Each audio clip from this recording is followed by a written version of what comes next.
Hello and welcome back to another episode of Tube Talk. Talk. Tube Talk. Thank Welcome. you, Sophie. Great to have you here. Thank you, it's great to be back, Albert. After your fantastic selections last week, which we'll talk about later on. We shall, but for now, last week. Last week we had a fourth, a fifth, and a sixth. We will start off, we'll go in chronological order. Nope. That's All not around right. the honey pot, like Winnie the Pooh, but not in the honey pot. Correct. I'm gonna go fourth to sixth. It's not chronological, is it? Is that the correct terminology? No, that's not the No. correct. That's numerological. That's the one. Cross. We'll start with Rakik, who came fourth. A good run from Rakik, and actually an outstanding run. He got back last. There was no speed on. They walked over 2,400 metres. He was last at the 600 and, I don't know, 8 lengths off the leader. They ran 34 seconds the last 600, which is absolutely flying for a staying race, and he made up many lengths to run fourth. His closing sectional would have been out of this world. So while it seems disappointing that he didn't win, he settled well in the race, and his sectionals are outstanding. He has a horse to follow. He's a very good horse, and he'll run again next Saturday over 2,400 metres. Again, back him. And we also had Billy Mojo, who came fifth. Another good run from Billy Mojo, back him second. He led and was just a bit of a sitting duck and just got run down the last 100. So while he was fifth, he was probably only half to three-quarters length of second and maybe a length and a quarter off the winner. So it was another really good run. It's great to see him back in form and running so well. And a win, if he keeps racing this way, a win is not far away. And in sixth place, we had Rockpile Online. Rockpile Online, it was a good run. He got a little bit far back, but he tracked through nicely. He looked the winner at the 200, but just didn't quite finish it off. He was third up going a mile. He's gone 1,400 a mile, and he might have just not quite had the fitness on a heavy track, on a bordering heavy track for a mile third up. That might have just cost him, but he wasn't beaten far, and he's backing up this weekend, and we'll talk about him shortly. But Jonathan Riddell rode him, and he said this is an open class horse going through the grades. He's been a touch slow maturing, but he's just getting better all the time, and he's got a big future. And this week's a pretty short week. We've only got 3 runners, but we'll start on It's a Saturday. reflection of winter, I think, Soph. It is indeed. You know, sort of less Weather's winter just a runners. little bit trash, to be honest. Yeah, but this is, we're 3 weeks away from spring. There we Very go. nice. So, we'll be looking up then. Right, go. We will start off, we've actually got 2 runners in this race. On Saturday at Riccarton in race 8, first horse we're going to talk about is Rockpile Online, who's drawn barrier 4. Who we were just mentioning, the last day of the Grand National Carnival. Much better barrier. He drew barrier 18 last week, which counted against us. Barrier 4 is a much better barrier.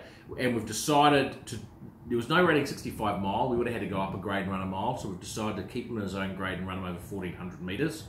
Ryan Elliott, who's in great form, aboard, won the Winter Cup last week. He should, from barrier 4, be able to settle a lot closer without a lot of pressure going on, which will be a key, and he should be able to sit quite nicely, hopefully about 5th or 6th place, and should be a really good winning chance. Counting against him will be only if the track really blows out to be very, very wet. It's a sort of slow 9, heavy 10 at the moment, and hopefully it sort of stays in that range, but he can run very well. As I say, he is a horse to follow. He will only get better and better with time. And in that same race, we have got Black Pearl, who has drawn barrier 10. Yeah, so Black Pearl, she came down, she won at Riccarton just over a month ago and won well in a very similar race. We then took her to Hesburgh, and we probably just backed her up a little bit quickly, and which is why she led and couldn't quite finish it off, but wasn't beaten that far. So we've given her a few weeks between runs just to sort of bounce back. And look, she is hard to get a line on because she's very hard work. She's very mentally strong, and she'll do what she wants to do, and she won't care about what you want her to do. But she's getting better all the time. Savabeel filly with good ability. So she's drawn out wide, barrier 11. Kylie Williams rides, who gets on well with her and won on her.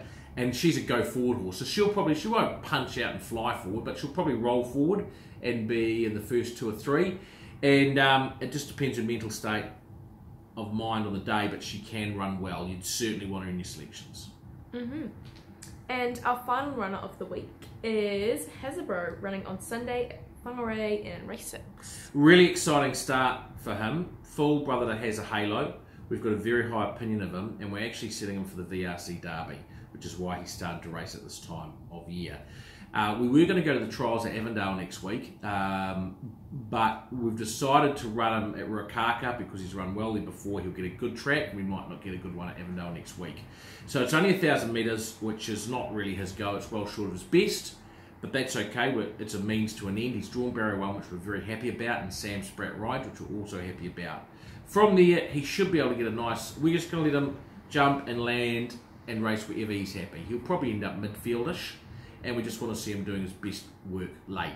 If he wins, it'll be a fabulous performance because he's not fully wound up to win. We've got eyes on something in Australia in 3 months' time over 2,500 metres. So it is like a trial for him, but he's got a lot of ability. Wouldn't be surprised to see him run well. Mm-hmm. And now we move on to Bet of the Week. I got it right last week. I aced it. You did. Skipolo. Skipolo. Coolest name ever. Kind of reminds you of scalloped potatoes. Yes. Oh, yeah. And it was his 20th win. And I've had people email me and text me and told me I need to retire from Bet of the Week and you need to do it from now on. Yeah. But Dad is a racing professional, so this is his redeeming week. If he can get it this week, then we'll forgive him. If he can't, then he's kicked out of Go Racing forever. Not just June Go Racing in its entirety. That's pretty harsh. Why don't we just say, if I get it wrong, then you do it next week? Okay, that works too. I mean, yeah, sure. Slightly less extreme. Drum roll, please.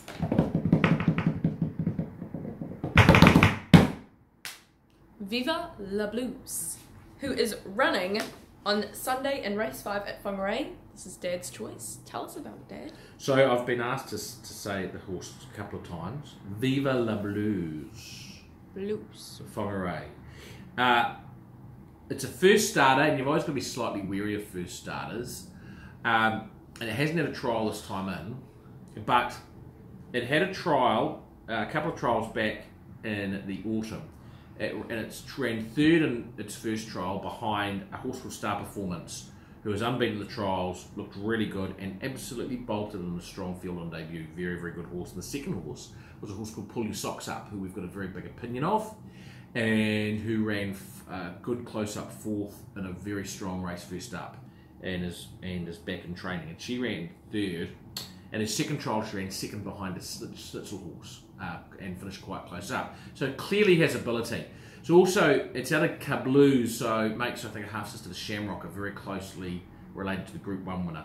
So she's got a really good pedigree. By Guillotine, which is probably a bit of a letdown, but obviously has good ability. Has barrier 1, is trained on the track by Chris Gibbs and Michelle Bradley, so it's got a heck of a lot in its favour. Michael Colman on board. I think it's a really nice each-way bet. Hopefully it's $5 or $6. Have a few bucks. And that is our Bet of the Week. And that is our Tube Talk for the week. Thank you, and see you next week. See you then.